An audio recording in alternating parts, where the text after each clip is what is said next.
बागमारा से जुड़ी खबर का रुख करेंगे, जहां बमबाजी और फायरिंग मामले में एसआईटी का गठन कर लिया गया है। हिंसा के बाद मधुबन इलाके में निषेधाज्ञा लागू कर दी गई है। मधुबन इलाके में अगले आदेश तक निषेधाज्ञा जारी की गई है। आपको बताएं कि शरारती तत्वों ने आगजनी कर राजनीतिक दल के कार्यालय को क्षतिग्रस्त किया। पूरा इलाका इसके बाद छावनी में तब्दील हो गया। घायल डीएसपी का इलाज दुर्गापुर में फिलहाल चल रहा है। बड़ी खबर हम आपको बता रहे हैं,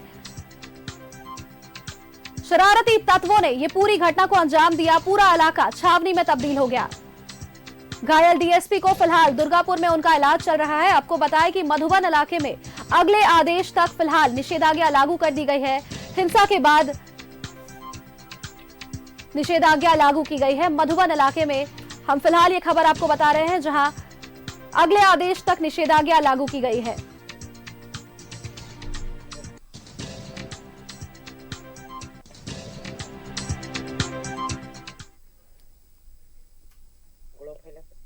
और इसी खबर पर तमाम जानकारी के साथ हमारे संवाददाता अशोक जुड़ चुके हैं।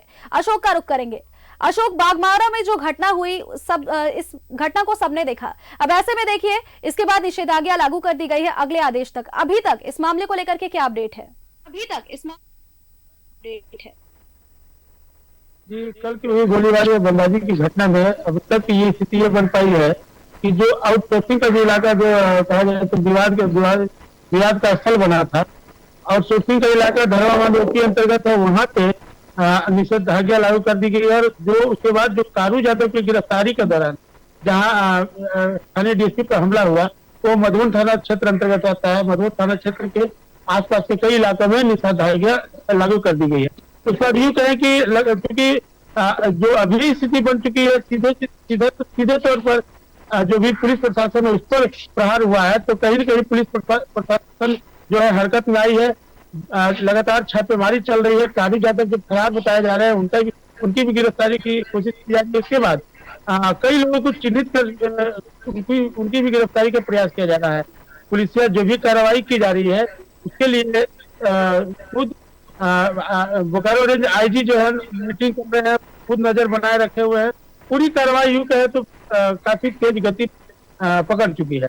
वहीं दूसरी ओर बताएं कि चंद्र प्रकाश चौधरी का जो कार्यालय, जिसे आग के हवाले कर दिया गया, जिस तरह से तस्वीरों में साफ देखा गया कि दूर दूर तक जल रही थी पूरा कार्यालय, यह भी एक अलग कहा जाए तो दृष्टिकोण से देखा जा सकता है। पूरे मामले को राजनीति रंग भी ले चुकी है। सूत्रों की माने तो वहां पे एक स्थानीय कार्यालय, जहाँ पे स्थानीय सांसद प्रतिनिधि रामा शंकर तिवारी उस कार्यालय के प्रभारी हुआ करते हैं, वहां पे उनकी बैठकी होती है। सूत्रों की माने तो जो उपद्रवी का ये मानना था कि ग्रामीण का पक्षधर चंद्र प्रकाश चौधरी है, तो कहीं न कहीं रामा शंकर तिवारी ये जो पूरा मामला है उसके जिम्मेदार भी माने जा रहे हैं। इसलिए उपद्रवियों ने उन्हें हत्या की साजिश का भी तैयारी किया था। ये भी सूत्रों के हवाले से ये बात निकल कर सामने आ रही है। यानी कुल मामले में ये कहा जा सकता है कि पूरा मामला एक बड़ा रुख अख्तियार कर चुका है।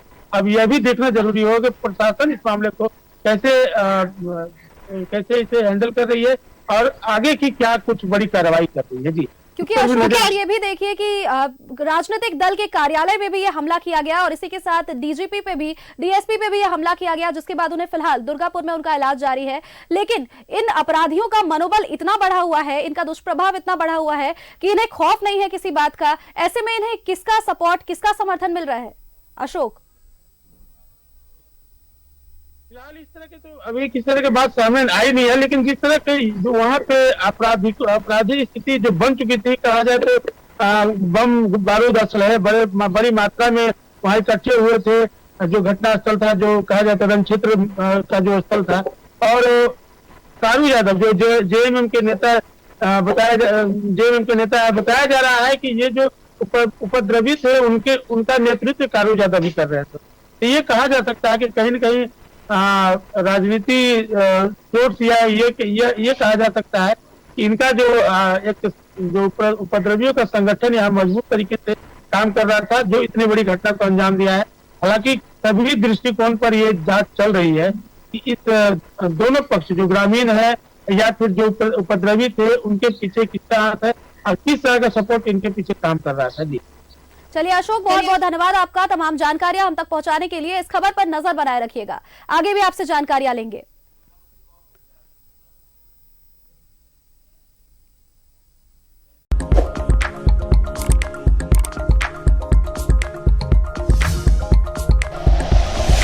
Like and share videos, subscribe करें हमारा चैनल और प्रेस करें बेल आइकॉन।